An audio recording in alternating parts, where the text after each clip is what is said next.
Afinal, qual é a diferença entre espumante Moscatel e espumante Brut? Tem um defeito muito chato em espumantes Bruts que se chama cada momento pede uma coisa, mas ela tem que ter uma boa, como se fosse Coca-Cola quente, sabe? Olá, amantes do vinho, tudo bem com vocês? Eu sou o sommelier Luca Tomasi e hoje eu separei 2 garrafas de espumante aleatórias para explicar uma coisa que eu já ouvi muitas pessoas terem dúvida. Afinal, qual é a diferença entre espumante Moscatel e espumante Brut? O mais básico, primeiro de tudo, é que a espumante Moscatel é doce e a espumante Brut é seca. Mas a explicação vai muito além disso e vai lá desde o método de elaboração das uvas que são escolhidas. Vamos começar. As espumantes Bruts, elas são feitas em 2 processos fermentativos. Primeiro, eles colhem as uvas, fazem um vinho, eles chamam esse vinho de vinho base, que é um vinho que não tem bolha nenhuma, sem gás. E desse vinho base, eles fermentam de novo, né? Colocam um pouco mais de levedura, um pouco mais de fermento, um pouco mais de açúcar, e ele fermenta de novo e vira um espumante, que vai ser demi-sec, Brut, extra Brut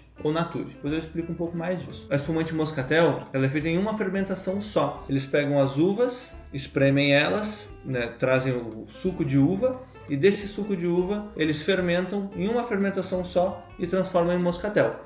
Além de uma ser seca, né, a Brut ser seca e a Moscatel ser doce, o teor alcoólico também muda bastante. Normalmente as Moscatéis giram entre 7 e 7,5 de álcool e as Brutes giram mais ou menos entre 12,5. O que acontece? Quando você vai fazer uma espumante Moscatel, eles pegam todo aquele suco de uva, colocam em uma autoclave, que é uma panela de pressão gigantesca, um tanque, que é como se fosse uma panela de pressão, e começam a fermentação. Quando essa fermentação vai acontecendo, a levedura vai transformando o açúcar da uva, a frutose, em álcool, e ele vai deixando de ser doce, vai diminuindo o teor de frutose e vai aumentando o teor alcoólico. Quando essa fermentação está mais ou menos na metade, eles vão lá e travam. Como assim? Eles resfriam aquele tanque inteiro, a levedura que está trabalhando para de trabalhar, ela entra num estado de inativação, e eles logo transferem essa espumante já para a garrafa.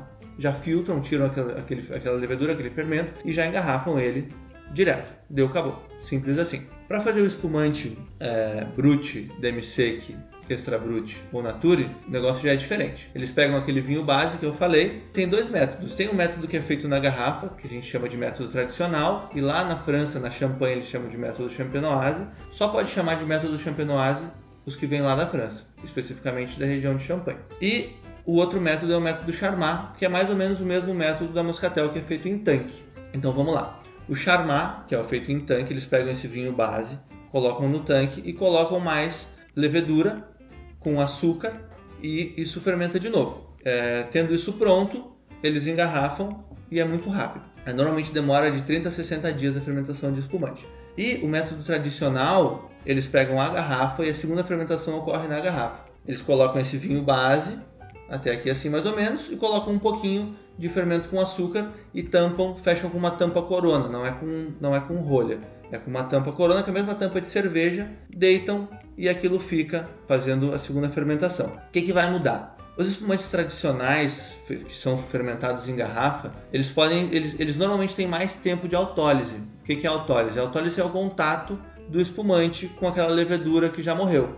Então, o que acontece? A levedura fermentou, transformou aquele vinho base em vinho espumante e eles deixam durante mais um tempo em contato com a levedura. E quanto mais tempo esse espumante ficar em contato com a levedura morta, mais cremosidade, mais notas lácteas, mais notas de fermento esse espumante método tradicional vai ter. Esse aqui, por exemplo, é um 40 meses de maturação. Ele ficou, depois da fermentação alcoólica, ele ficou 40 meses em contato com as leveduras e depois ele foi feito o degorgement. O que é degorgement?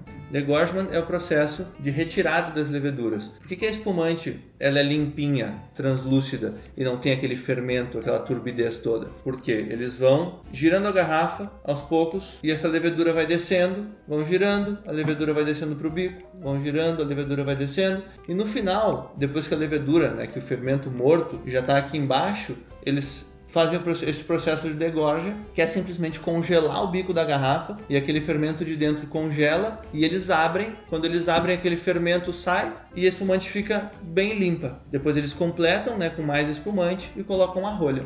O que vai mudar para ele ser demi-sec, Brut, extra Brut ou nature, tem um negócio que se chama licor de expedição, que é basicamente espumante com um pouco de açúcar que eles acrescentam no final.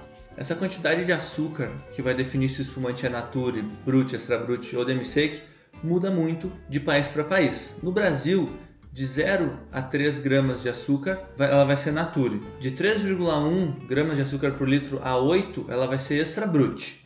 A Brut, ela é de 8 a 15 e a Demi-Sec ela pode ir até 60. É por isso que muda tanto. Às vezes você pega uma Brut de uma vinícola, pega uma Brut de outra e elas são bem diferentes entre si. Vai mudar muito a quantidade de açúcares que eles colocam e principalmente o método de produção. Se ela é método tradicional e fica muito tempo em autólise, né, muito tempo em contato com as leveduras, ela vai ser bem diferente de um Charmat, que vai ser sempre muito mais floral, mais cítrico. A proposta dos Charmats normalmente vão ser espumantes mais leves, espumantes mais fáceis de tomar, e os métodos tradicionais vão ser espumantes mais complexos, e como eu disse, quanto mais tempo de autólise, mais complexo, mais nota de levedura, e a acidez vai diminuindo um pouquinho também.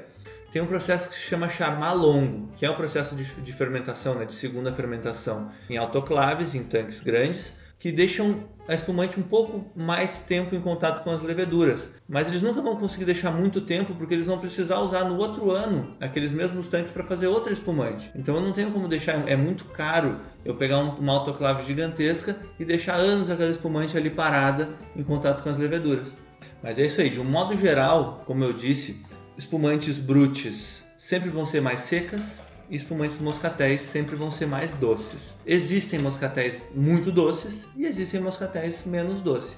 Tem uma coisa que regula muito esse fato da moscatel ser doce ou não, que se chama acidez. Ela pode ser doce sim, mas ela tem que ter uma boa acidez. Por quê? Depois que a gente toma um gole, né, de espumante moscatel, se ela tiver uma boa acidez, a gente vai salivar debaixo da língua e essa saliva vai limpar esse residual de açúcar que fica na boca e ela vai descer tranquila. Se for uma moscatel que tem um nível de acidez muito baixo, a gente vai tomar um gole dessa espumante moscatel e aquele residual de açúcar vai ficar na boca incomodando, como se fosse Coca-Cola quente, sabe? Aquele açúcar que fica na boca e não sai.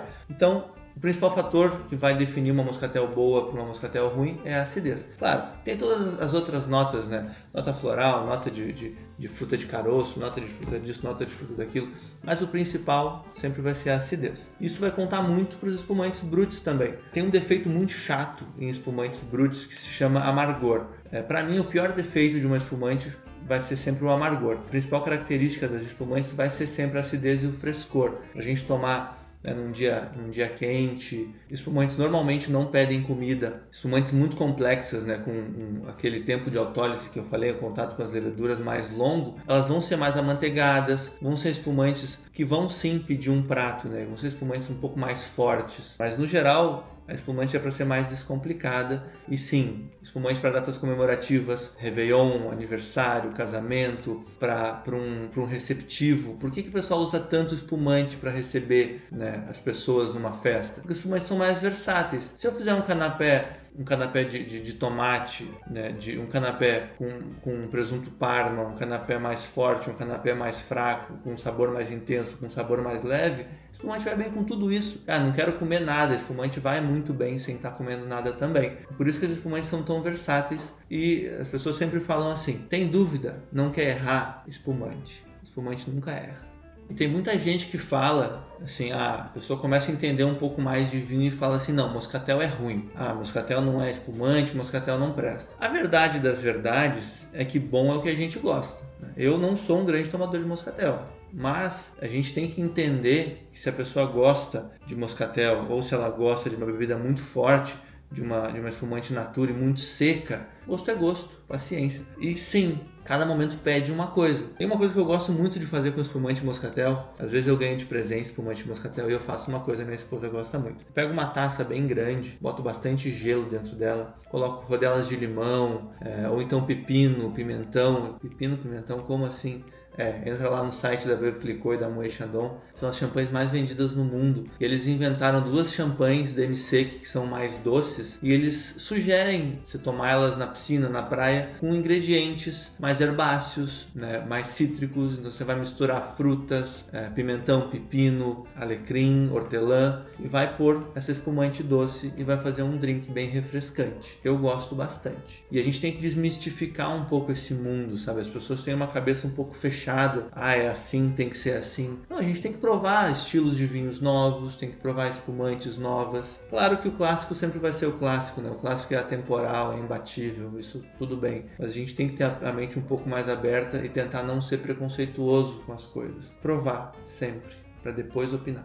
Não sei se eu fui claro bastante. Quem tiver alguma dúvida aí no que eu falei pode comentar. Vou fazer questão de explicar e tirar as dúvidas. E é isso aí, amantes do vinho. Não se esqueçam de curtir e se inscrever no canal que não custa nada. Até uma próxima. Um abraço.